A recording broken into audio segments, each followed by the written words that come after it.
당신의 마음을 두드리는 고전의 작은 소리, 고전이 톡톡.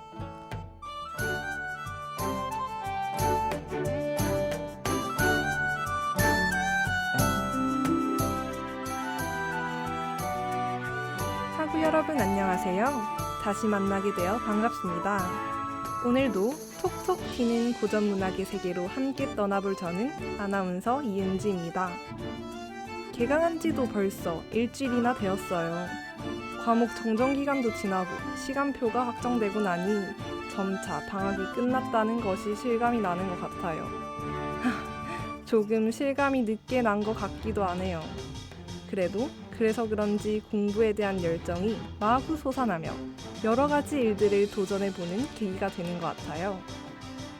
예를 들면 저는 요즘 일기를 쓰고 있습니다. 요즘 부쩍 밤 공기가 시원해진 느낌이 드는데요. 지금 이 방송을 듣고 계신 학우분들의 곁에도 조금 시원한 바람이 불지 않나요?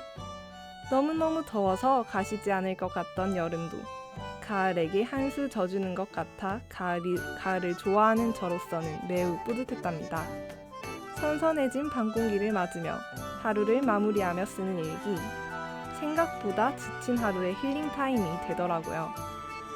또 새로 시작한 건 바로 독서와 영화 감상입니다. 이번 학기에는 책과 영화를 바탕으로 많은 지식을 쌓겠어 라는 생각이 들었거든요. 특히나 이번 학기에 첫 방송을 맡게 된 저는 더더욱 발전해야겠다는 생각이 들었다고나 할까요? 하지만 그런 결심이 무색하게 밤마다 새로 결제한 OTT의 늪에서 헤매고 있는 저를 발견했답니다. 저도 KDBS의 다른 오디오 방송들을 들으며 마음의 양식을 쌓을 작품들을 좀 고민해 봐야겠어요. 하지만 단순히 즐기기만 한 것은 아니에요. 여러분께 들려드릴 만한 재밌는 이야기도 탄탄하게 준비해 봤거든요.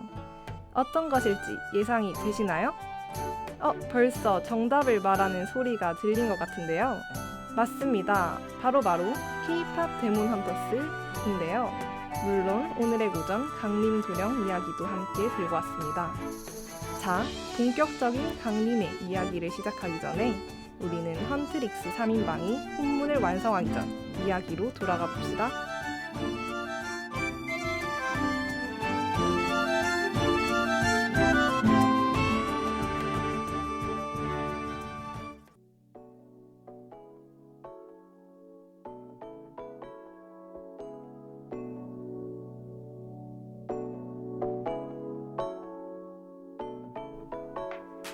먼저 여러분들도 너무나 잘 알고 계실 K-POP 데몬 헌터스는 올해 6월 넷플릭스에서 공개된 애니메이션입니다.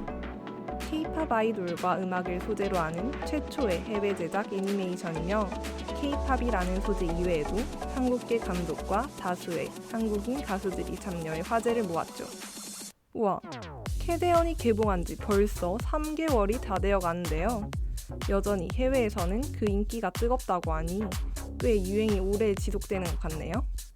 그래도 혹시나 여전히 자세한 줄거리를 모르시는 분들이 있을 수 있으니 잠깐 K-POP 데몬 헌터스를 맛보여 드릴게요. 겉으로는 화려한 무대 위 아이돌이지만 사실은 귀마와 악령을 맡고 세상을 지키는 헌터 집단인 헌트릭스. 그들은 노래의 힘으로 봉인을 유지하며 악령과 맞서 싸우는데요. 어느 날 정체불명의 악령 보이그룹 사자보이즈가 등장합니다. 이걸 기점으로 무대 위 차트는 물론 세상의 운명을 건 대결이 시작되는 거죠. 아이쿠, 너무 한 스푼만 맛보여드렸나요? 그렇지만 오늘 제가 소개하고 싶었던 건 메인 스토리보다도 캐대언에 솔솔 첨가되어 있는 한국의 전통적인 저승사자였어요. 혹여나 메인 스토리가 궁금하시다면 이 방송 끝나고 한번 시청해보시는 건 어떨까요? 그럼 다시 원래 이야기로 돌아와서 사실 저는 이 영화를 보기 전에 사자보이즈를 6월 아이돌 영상으로 처음 접했거든요. 그래서 저는 사자보이즈가 악령을 퇴치하는 저승사자인 줄 알았더니 악귀였지 뭐예요. 세상에, 잘생긴 외모에 빠져 제가 의도치 않게 속아버렸군요. 그리고는 의문이 들었습니다. 저승사자는 왜 이렇게 무서운 존재로 보여지는 걸까요? 여러분도 저승사자 하면 검은 가세에 검은 도포를 입은 무서운 존재가 떠오르지 않나요? 이건 비밀인데요. 사실 저승사자들은 저승의 하급 관리에 불과하답니다. 심지어 저승 가는 길, 노잣돈만 잘 챙겨주면 만족하는 차사들이에요. 아무튼 제 눈에는 헌트릭스도 악령을 퇴치하는 저승사자 같았어요. 물론 현실의 저승사자와는 다르게 너무나 호화로운 생활을 하고 있긴 하지만요. 오늘의 주인공 강림도령이 자기 분량이 적어지고 있다며 울고 있는 게 보이는데요. 아무리 제가 하급관리라 했어도 그렇지 저승사자 체면이 있는데. 일단 강림도령이 울음을 그치는 동안 우리는 먼저 강림도령의 곁으로 가볼게요.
I wanna dance your side till I'm in your heart, and you can't forget. You're feeling this so confused. Watch my body get loose. You don't know what you're gonna do. You're mine. Wanna say, I'm feeling all your attention on me. No reason to be so shy with me. I ain't gonna bite, coming over. I know you wanna move a little closer.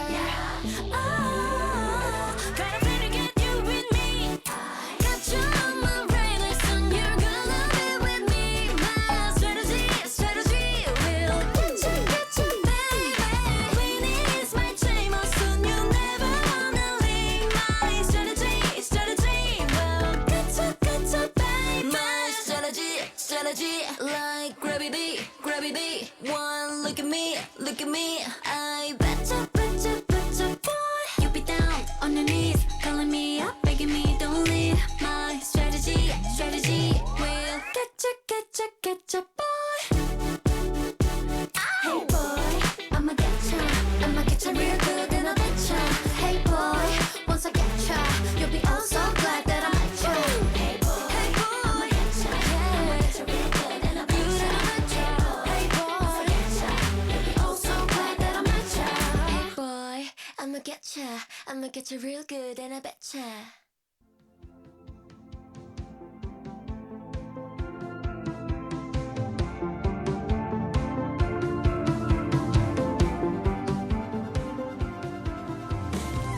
강림도령은 제주의 차사 분풀이에서 등장하는 이야기입니다.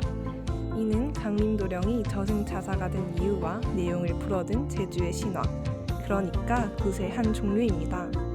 한국 신화의 대표적인 저승차사 중 한 명이라 여러분도 자주 들어보셨을 것 같은데요. 매체에서도 귀신과 싸우는 캐릭터들의 이름이 자주 들어가는데 애니메이션 신비 아파트의 강림도 여기에서 따온 이름이에요. 이야기를 본격적으로 시작하기 전 먼저 짚고 넘어가야 할 게 있는데요. 바로 저승사자와 저승차사의 차이입니다. 결론부터 말하자면 둘은 큰 차이는 없습니다. 다만 저승차사에서 차사란 임금이 파견한 직원을 저승사자의 사자는 그저 죽은 사람을 뜻합니다. 하지만 앞서 제가 말했던 것처럼 저승사자를 저승차사라고 불러도 이해하는 데는 무리가 없습니다. 여러 매체에서 멋있게 비춰지는 것과는 달리 강림도령이 생각보다 여린 남자라서 앞으로 여러분이 멋있는 저승사자를 볼 때마다 몰입을 방해하면 어쩌나 걱정이 되네요. 그럼 시작해 볼까요?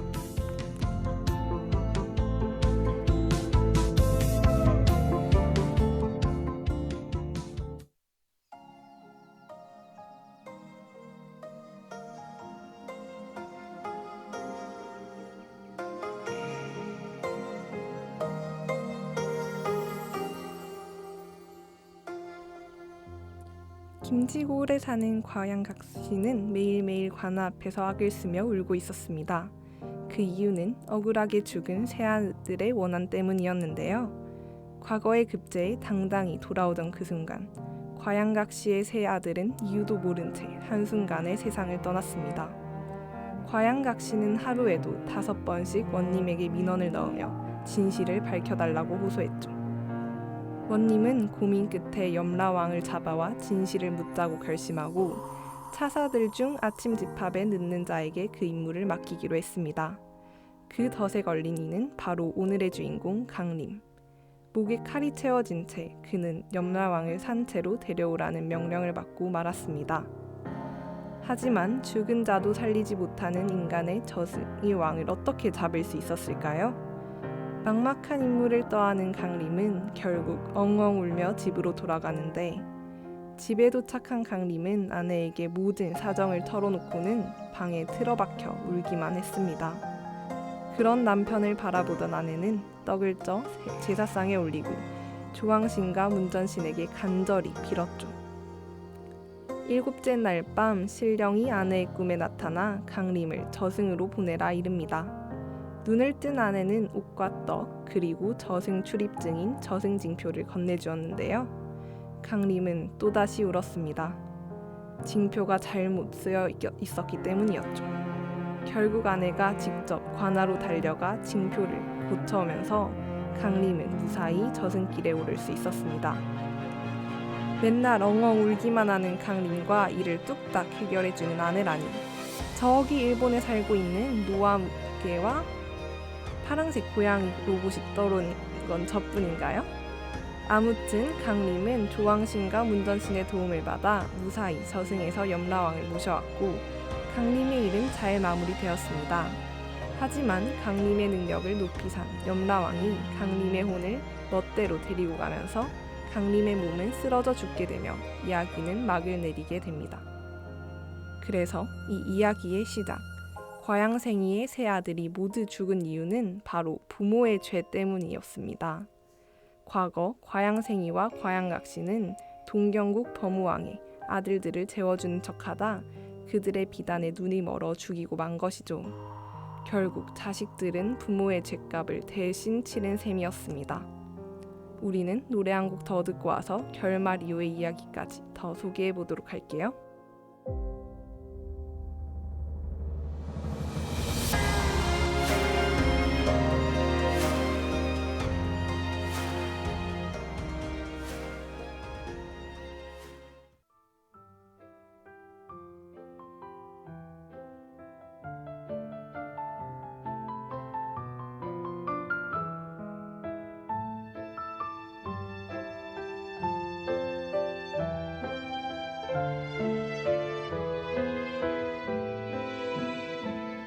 동그란 달빛이 어느새 눈썹 달이 되었죠. 그대 그 마음도 달을 닮아 변한 건 아니겠죠.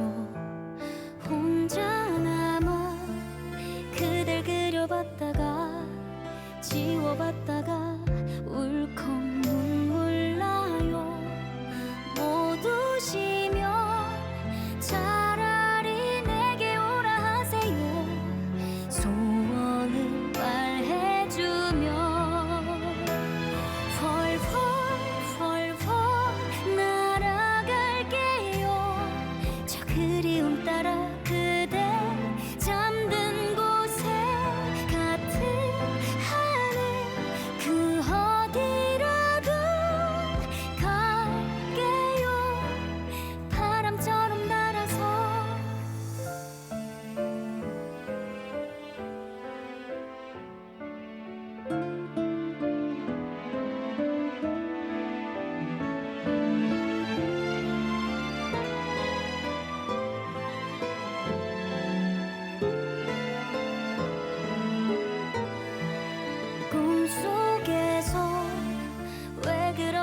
가정이 안아줬나요? 깨면 아파와요. 혹시 그대 날 찾는 길을 잃은 건가요? 내 이름 불러주면 헐헐 날아갈게요. 저 그리움 따라 그대 잠든 곳에 같은 하늘 그 어디라도 갈게요. 바람처럼 날아서 연못에 비친 얼굴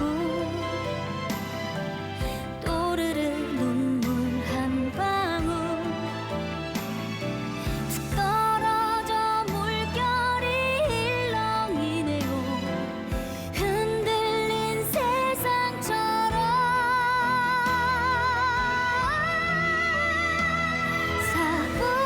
사뿐사뿐 구름을 밟고 저 반짝이는 별바다 건너가면 길을 잃은 그대 있을까 마주가요.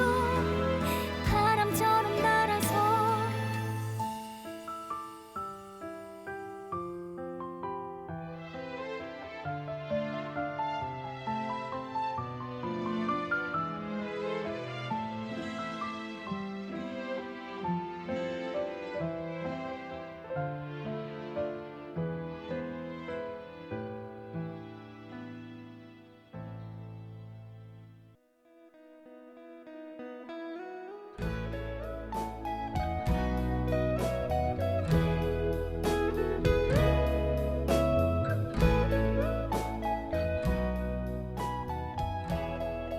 오늘따른 강림도령의 이야기 어떠셨나요? 강림이 갑자기 허무하게 죽어 조금 당황하셨을 수도 있을 것 같은데요.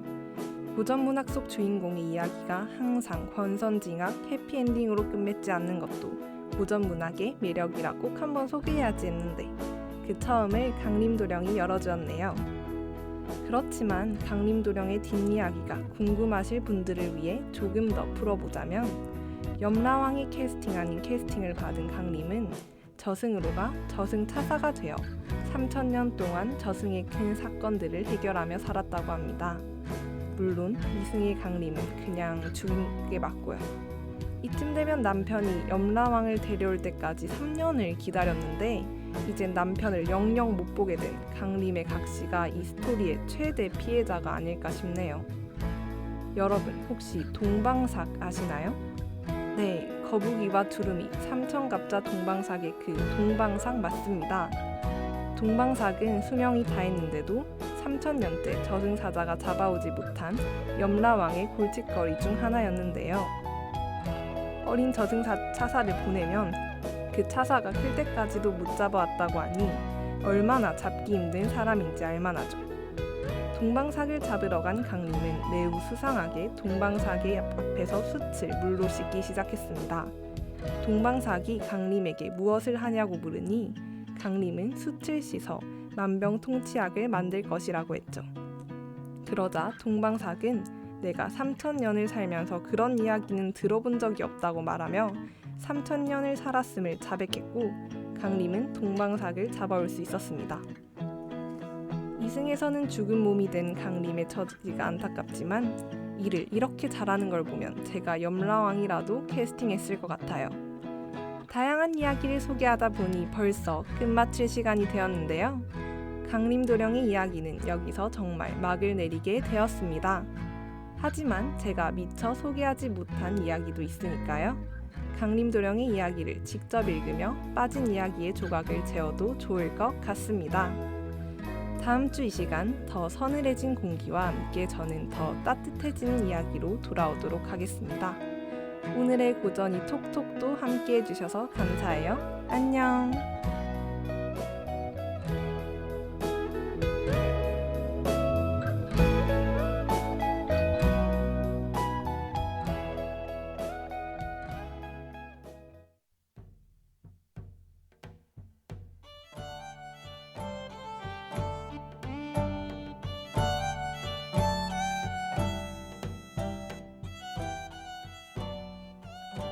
지금까지 제작, 기술의 장혜강, 진행의 이은지였습니다.